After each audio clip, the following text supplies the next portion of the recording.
Hello friend, welcome back to Hawkstack channel. So today's we will see in this video, we will learn how to migrate data from one RHEL server to another. We will see multiple methods like SCP, Rsync and tar over SSH.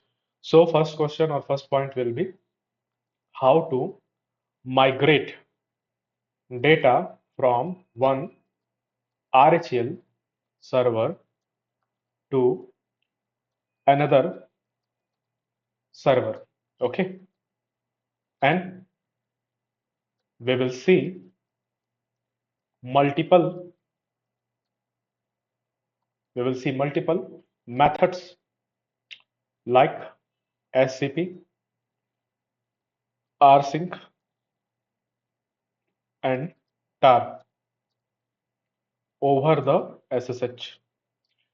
Simple and effective for admin user. Okay, so first question will be arise that what does data migration mean? First question is what does data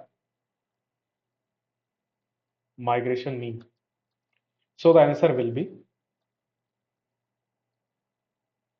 data migration means what the data migration means copying, we are copying file directories and application data. So data migration means copying files and directories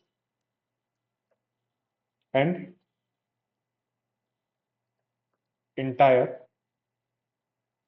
application data, right? From source, there will be some sources because the data is going to send from source to destination. So it will be from source server to the destination server while keeping structure, permission, and ownership ownership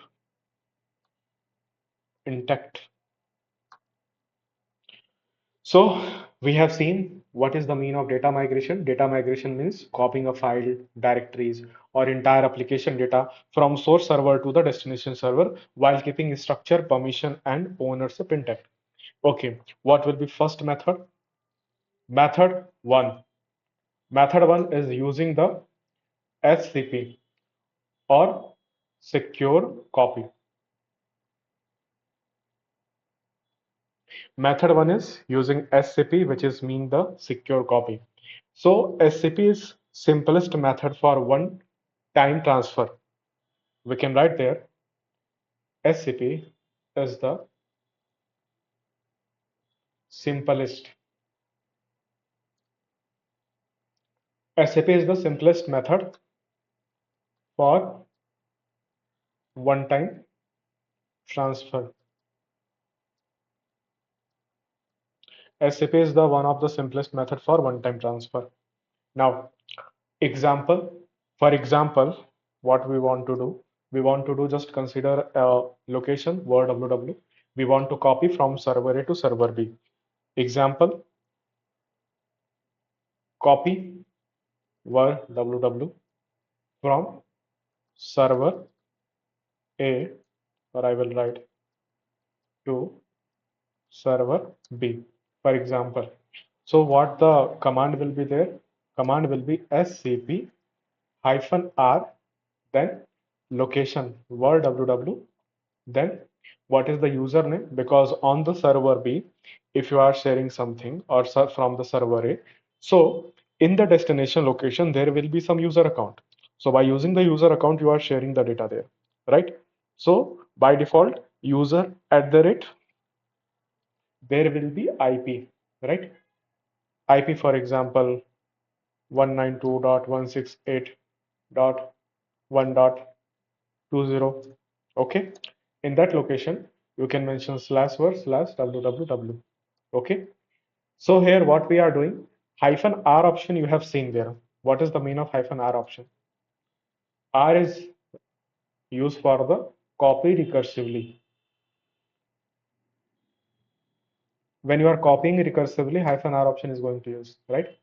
User, and I have mentioned at the rate, I mentioned 192.168.1.20. What is the mean of this? You know that when you are copying something from one location to another location, so by default, you will be present in server one or in your system. So you are copying your data from your own machine to the other machine. So user at the rate IP address will be the destination user and IP. Destination user and IP. Now, what will be the second method? Method 2, using rsync. Rsync is going to recommend. Rsync is going to recommend it for the large data. For large data. So using rsync recommend for the large data. So rsync is better for large data or incremental sync. We can write the same context there. Rsync is better for large data or incremental sync. So what is the way of taking the backup? So how you are migrating it now, the data with the help of rsync. So for migrating by using the rsync, we are taking one example. What types of example are there? Example. In example, just consider sync. What the sync? Data from server A to server B. Consider like that. So what will be command by using the rsync? Not secure copy. Secure copy will be SCP, but right now we are using the rsync, recommended for the large data. So command will be rsync, then -avz is the option, then data. So data is going to share to the user at the rate and IP 192.168.1.20, and then colon / data, right? So sync data from server A to server B. Okay. So we are going to mention how we are going to rsync the data. In that command, if you just draw your attention, you will find that there are some option avz or some other data. So what is the mean of the option? -a is used for the archive. -a is used for the archive mode. Okay. It is used for preserving permission or ownership. It is used for preserve, preserve permission and ownership, right? Then -v. -v is responsible for verbose output, right? Then third option will be -z. -z is responsible for compression for faster transfer.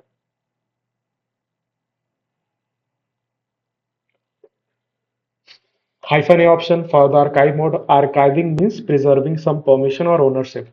-v means verbose mode, means it is a output showing output. Z for compression for fast transfer.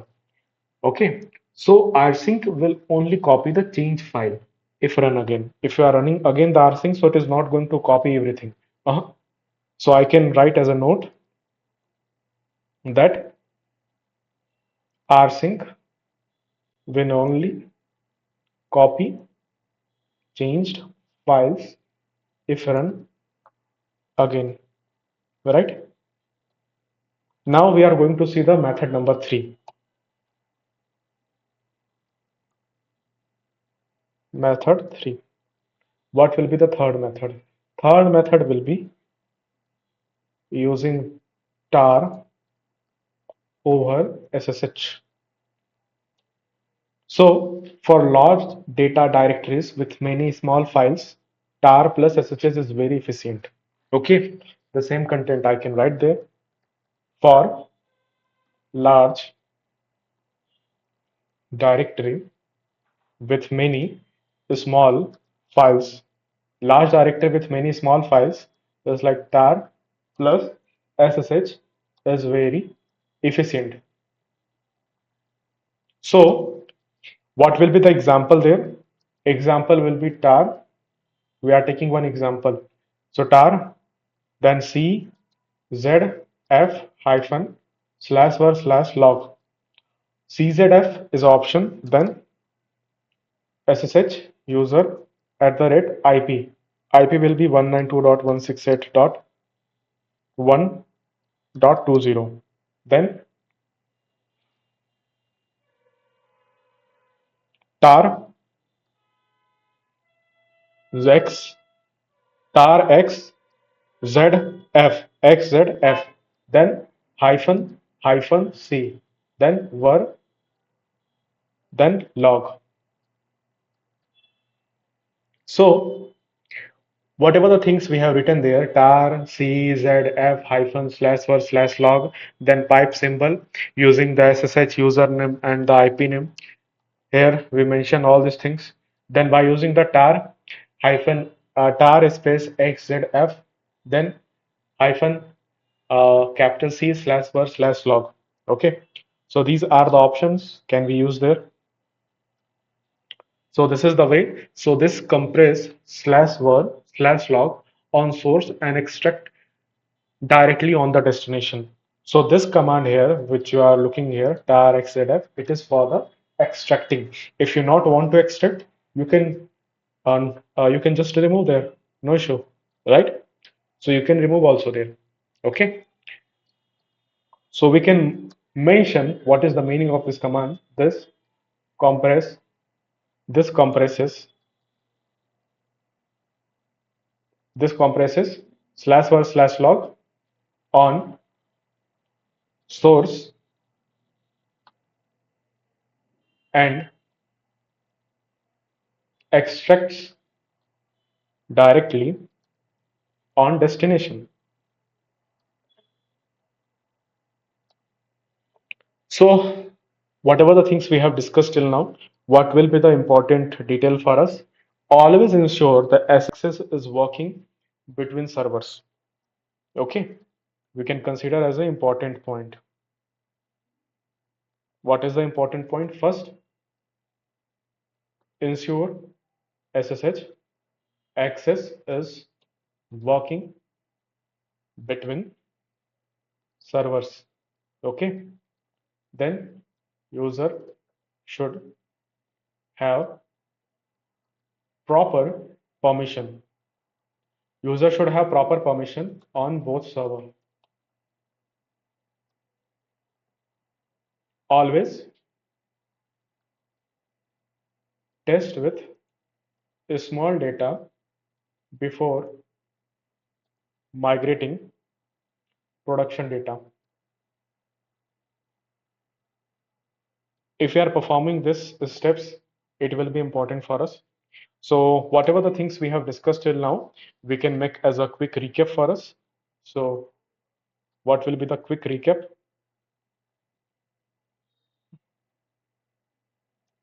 First will be the SCP. SCP means secure copy, simple one time copy. SCP is going to use. Then Rsync. Rsync is going to use for the fast incremental sync. Fast incremental sync will be the Rsync. Then tar plus SSH. So it will be efficient. Efficient for large structure data. So that's all for today, guys. Thank you. We will meet again in next video. Bye.